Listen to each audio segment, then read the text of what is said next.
So I'd now like to introduce Dr. Mo Sattar, who's a friend of St Gemma's, who has been a trustee on the St Gemma's board and is a GP at Woodhouse Medical Practice, and he's going to share a few words with us.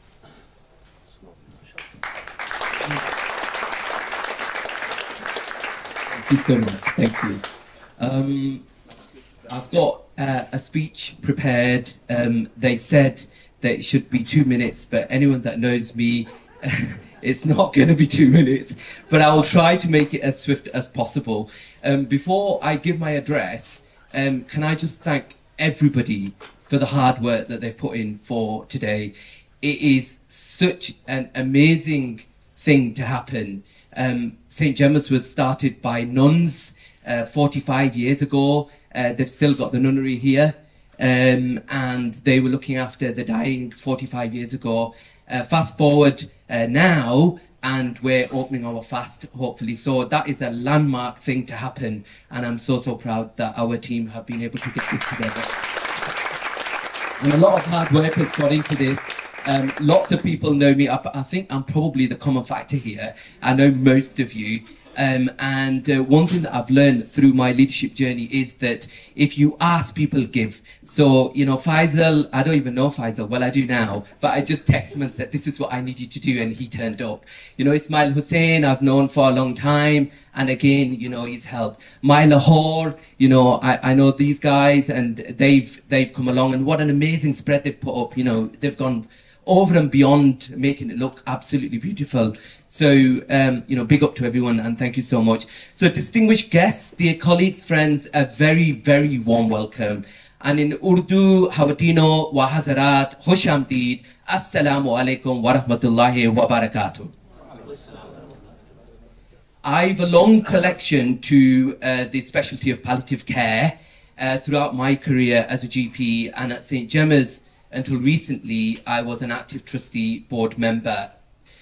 I have seen the outstanding care that is provided to those patients, often at the most tender stage of their lives, and that is in the terminal stages. That's the very end. And this care is provided mostly through charitable giving, as the government currently offers only a third of the money to make this place run, and the rest is through fundraising. I've also seen the visionary leadership that is provided by the hospice senior team here, who in my view are the most forward-thinking leaders within the health economy when it comes to thinking about what should the hospice or palliative care services look like in an ever-changing Leeds population. They have really asked themselves some difficult questions about becoming a most inclusive service for all faiths, and this event is a testament to that vision. Naval Ravikant said, the best way to grow your network is by doing something great. That's what we're doing. And why did we do this? Well, the census data of 2021 told us that the Leeds population has about 810,000 people in Leeds. 82% of those were born in England, and Pakistan was actually the next most represented, with 10,800 people reporting Pakistan as their country of birth. So that means that 7.8% of Leeds population identified as Muslim, not all Pakistani, but so 7.8% identified as Muslim, and we know that there were over 6,400 deaths in Leeds over 2022-2023. And of those, around 8% die in hospice care.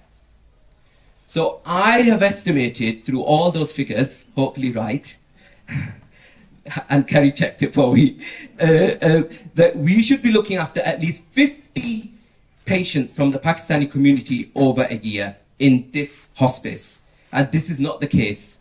Currently, we receive about 15 referrals from the Pakistani community specifically. So when I met Dr. Neo and also consultant nurse Catherine Malia, we reflected on this issue of underrepresentation from the Pakistani community when accessing hospice and palliative care services, And this iftar is one of the ways we felt we could increase awareness about the good work that goes on here. There's an old saying that says there is no such thing as a free lunch. So I put it to you, each and every one of you who is attending today, to use these days to talk to your family, friends and communities so that they become more aware of the good work that goes on here. We deserve a stake in palliative care services and all that it gives, that is specialist palliative care with a whole person holistic approach. As the late founder of the modern hospice movement, Cicely Saunders, said, "You matter because you are you, and you matter to the end of your life. We will do all we can not only to help you die peacefully, but also to live until you die." And that's very important. I was talking to Jabbar, I overheard him say, I don't want to come to this place. And that's often what we hear from people. But St. Gemma's is a place of real joy. Because, as we say, we help you to die peacefully, but also to live until you die. And we are looking after many more patients with the advancements of cancer treatments. And we don't just look after cancer patients, although overwhelmingly we do, who are living longer because of those advances. And so we help them to live well whilst they're living with their disease. So, come on, let's find those 50 who could benefit this year. That's my plea to you. Not money, which is a lot of our events. It's to find those 50 people. So when we eat and break our fast, talk to the staff here, talk to me, and find out about what we do, and then go back, tweet, take your pictures and use word of mouth to propagate what we do. I'm nearly there now. To end, I'd like to read a poem by the late Sufi poet, Daniel Abdul Haymor, from the inevitable Ramadan Sonnets and From a Shore Beyond Water. It's like practicing for death. No food or drink during daylight hours, no matter what. In the heat of the summer or cold of the winter, each year it makes its visit, and year after year it builds up to be a sweet thing. Ramadan Mubarak, beloved ones, may this blessed month revive our hearts, faith, and the sisterhood of humanity. Ameen. Thank you so much for coming today.